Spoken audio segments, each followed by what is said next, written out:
भारत में मध्यपाषाण काल का सामान्य कालक्रम किसके बीच माना जाता है?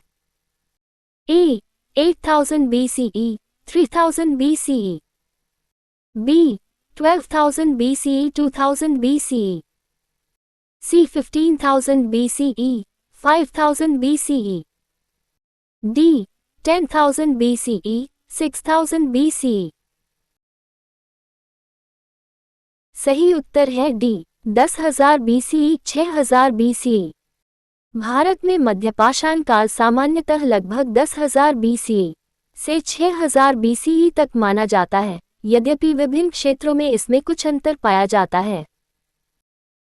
मध्यपाषाण काल के सबसे विशिष्ट उपकरण कौन से थे? ए. हस्तकुठार. बी. सूक्ष्म पाषाण उपकरण माइक्रोलिथ. सी. तांबे के उपकरण. डी. लोहे के उपकरण.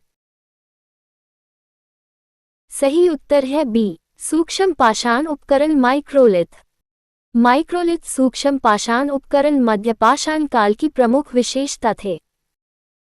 उत्तर प्रदेश के किस मध्यपाषाण स्थल से मानव समाधियों के प्रमाण प्राप्त हुए हैं? ए. सराय नाहर राय. बी. भीमबेटका. सी. हुनसगी. डी. पल्लावरम. सही उत्तर है ए. सराय नाहर राय. उत्तर प्रदेश का सराय नाहर राय मध्यपाषाण कालीन मानव समाधियों के लिए प्रसिद्ध है।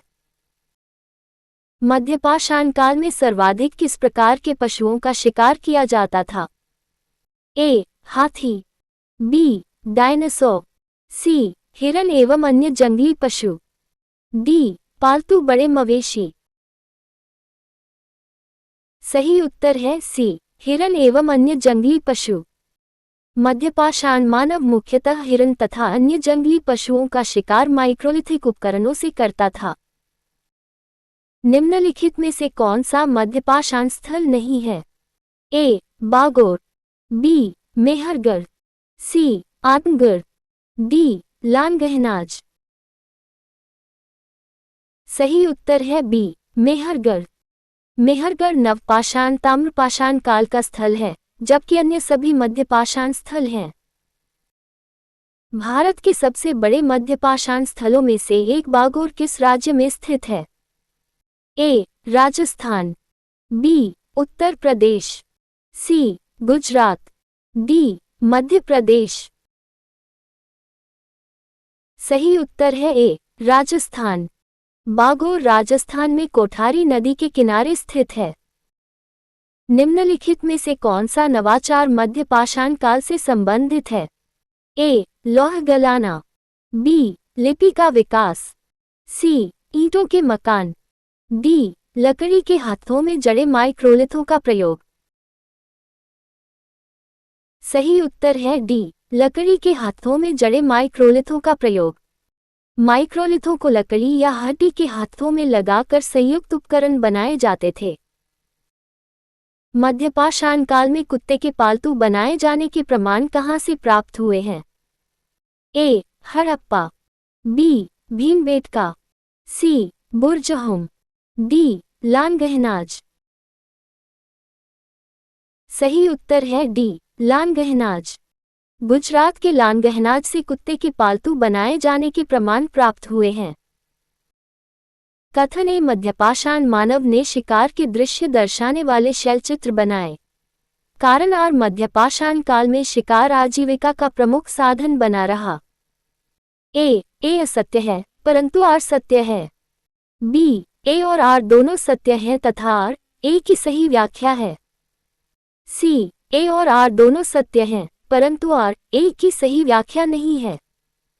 डी. ए सत्य है, परंतु आर असत्य है. सही उत्तर है बी. ए और आर दोनों सत्य हैं तथा आर, ए की सही व्याख्या है। शैलचित्रों में शिकार के दृश्य इसलिए प्रमुख हैं क्योंकि शिकार उस समय आजीविका का महत्वपूर्ण साधन था। निम्नलिखित में से कौन सी विशेषता मध्यपाषाण काल को पुरापाषाण काल से सर्वाधिक अलग करती है? ए. माइक्रोलिथिक तकनीक का विकास. बी. कृषि का पूर्ण विकास. सी. हस्तकुठार का प्रयोग. डी. अग्नि की खोज. सही उत्तर है ए, माइक्रोलिथिक तकनीक का विकास। माइक्रोलिथिक तकनीक का विकास एवं व्यापक उपयोग मध्यपाषाण काल की सबसे प्रमुख पहचान है। निम्नलिखित में से कौन सा मध्यपाषाण स्थल गुजरात में स्थित है? ए, सराय नाहर राय, बी, महदहा, सी, बागोर, डी, लानगहनाज। सही उत्तर है डी, लानगहनाज। गुजरात का लानगहनाज एक महत्वपूर्ण मध्यपाषाण स्थल है जहां से मानव कंकाल एवं माइक्रोलिथ प्राप्त हुए हैं। महदहा एक महत्वपूर्ण मध्यपाषाण स्थल किस राज्य में स्थित है? ए, मध्य प्रदेश, बी, राजस्थान, सी, उत्तर प्रदेश, डी, बिहार। सही उत्तर है सी, उत्तर प्रदेश। महदहा उत्तर प्रदेश के प्रतापगढ़ जनपद में स्थित है और मध्यपाषाणकालीन समाधियों के लिए प्रसिद्ध है। निम्नलिखित में से कौन सी मध्यपाषाण काल की विशेषता नहीं है? ए, माइक्रोलिथिक उपकरण, बी, वृहद नगरीकरण, सी, मछली पकड़ना एवं शिकार, डी, शैलचित्र। सही उत्तर है बी, वृहद नगरीकरण। वृहद नगरीकरण का विकास बहुत बाद में सिंधु सभ्यता के दौरान हुआ। बागोर मध्यपाषाण स्थल किस नदी के तट पर स्थित है? ए, सोन, बी, कोठारी, सी, चंबल, डी, नर्मदा। सही उत्तर है बी, कोठारी। बागोर राजस्थान में कोठारी नदी के तट पर स्थित है। पुरापाषाण काल की तुलना में मध्यपाषाण काल में किस गतिविधि का महत्व अधिक बढ़ा? ए, लेखन, बी, ईंट निर्माण, सी, धातु ढलाई, डी, मत्स्य आखेट। सही उत्तर है डी, मत्स्य आखेट। जलवायु परिवर्तन एवं जल स्रोतों के समीप निवास के कारण मत्स्य आखेट का महत्व बढ़ गया। मध्यपाषाण काल किसके बीच की संक्रमण अवस्था का प्रतिनिधित्व करता है? ए, नवपाषाण एवं ताम्रपाषाण, बी, पाषाण युग एवं ऐतिहासिक काल, सी, कांस्य युग एवं लौह युग, डी, पुरापाषाण एवं नवपाषाण। सही उत्तर है डी, पुरापाषाण एवं नवपाषाण। मध्यपाषाण काल को पुरापाषाण एवं नवपाषाण काल के मध्य की संक्रमण अवस्था माना जाता है। मध्यपाषाण काल में सर्वप्रथम पालतू बनाए गए पशुओं में कौन सा सम्मिलित था? ए, ऊंट, बी, हाथी, सी, कुत्ता, डी, घोड़ा। सही उत्तर है सी, कुत्ता। कुत्ता मध्यपाषाण काल में पालतू बनाए गए प्रारंभिक पशुओं में माना जाता है। मध्य प्रदेश में मध्यपाषाणकालीन शैलचित्रों के लिए कौन सा स्थल प्रसिद्ध है? ए, इनाम गांव, बी, चिरांद, सी, बुरजहुम, डी, भीमबेटका। सही उत्तर है डी, भीमबेटका। भीमबेटका के शैलाश्रयों में मध्यपाषाणकालीन शिकार एवं दैनिक जीवन के अनेक चित्र प्राप्त हुए हैं। कथन ए, माइक्रोलिथ सामान्यतः 5 सेमी से छोटे होते थे। कारण आर इन्हें लकड़ी अथवा हड्डी के हाथों में लगाकर संयुक्त उपकरण बनाए जाते थे। ए सत्य है परंतु आर असत्य है। बी, ए और आर दोनों सत्य हैं तथा आर, ए की सही व्याख्या है। सी, ए और आर दोनों सत्य हैं परंतु आर, ए की सही व्याख्या नहीं है। डी, ए असत्य है परंतु आर सत्य है। सही उत्तर है बी, ए और आर दोनों सत्य हैं तथा आर, ए की सही व्याख्या है। इनका छोटा आकार इन्हें लकड़ी या हड्डी के हाथों में लगाने योग्य बनाता था, जिससे संयुक्त उपकरण तैयार किए जाते थे। मध्यपाषाण काल के संबंध में निम्नलिखित में से कौन सा कथन सही है? ए, कृषि ने शिकार को पुनर्तः प्रतिस्थापित कर दिया था। बी, लोहे के उपकरणों का व्यापक उपयोग होता था। सी, लोग केवल स्थायी ईंट के घरों में रहते थे। डी, शिकार संग्रहण के साथ प्रारंभिक पशुपालन भी विद्यमान था। सही उत्तर है डी, शिकार संग्रहण के साथ प्रारंभिक पशुपालन भी विद्यमान था। मध्यपाषाण काल संक्रमण का काल था, जिसमें शिकार संग्रहण के साथ प्रारंभिक पशुपालन का विकास भी होने लगा था। निम्नलिखित में से किस पुरातात्विक स्थल से मध्यपाषाण एवं नवपाषाण दोनों संस्कृतियों के प्रमाण प्राप्त हुए हैं? ए. आदमगढ़, बी. लोथल, सी. कालीबंगा, डी. हड़प्पा। सही उत्तर है ए. आदमगढ़। आदमगढ़ मध्य प्रदेश से मध्यपाषाण एवं नवपाषाण दोनों कालों के सांस्कृतिक अवशेष प्राप्त हुए हैं। मध्यपाषाण काल के प्रारंभ में निम्नलिखित में से किस जलवायु परिवर्तन की प्रमुख भूमिका रही? ए. हिमालय का निर्माण, बी. हिमयुग का अंत, सी. लगातार ज्वालामुखीय विस्फोट, डी. हिमयुग का प्रारंभ। सही उत्तर है बी. हिमयुग का अंत।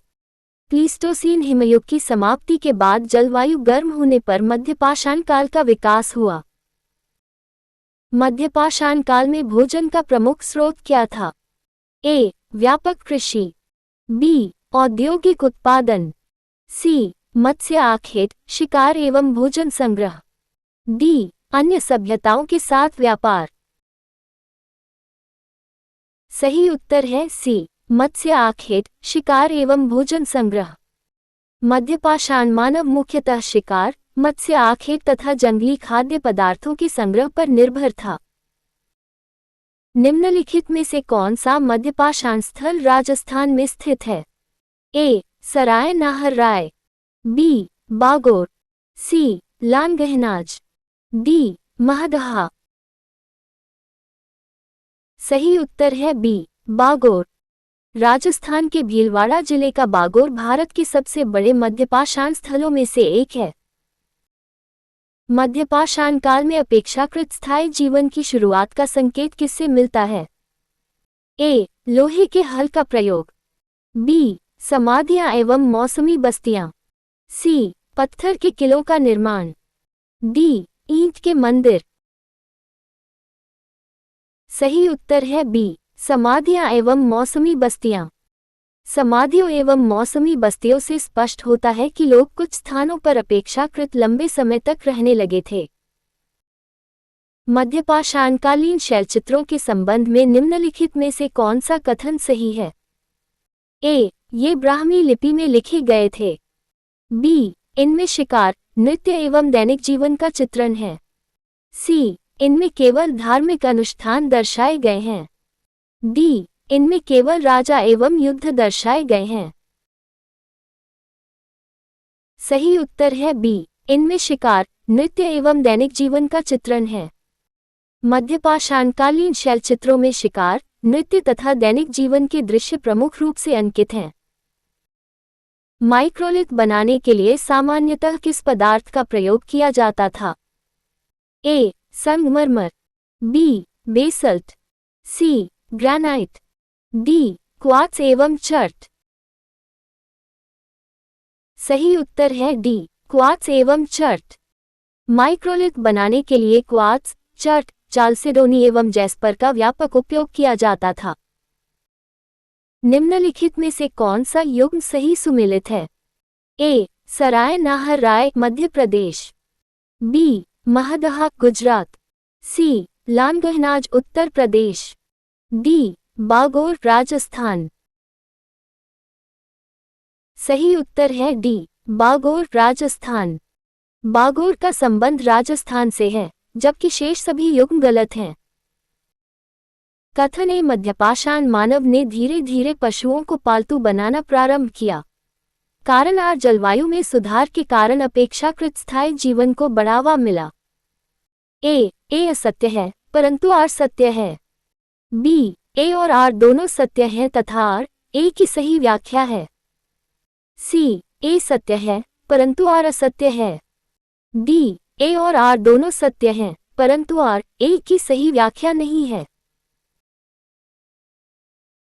सही उत्तर है बी. ए और आर दोनों सत्य हैं तथा आर, ए की सही व्याख्या है। गर्म एवं अनुकूल जलवायु ने अपेक्षाकृत स्थायी जीवन को बढ़ावा दिया, जिससे धीरे धीरे पशुपालन का विकास हुआ।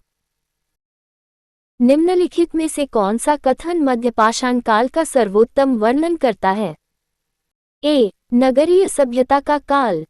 बी. लौह युग का प्रारंभ।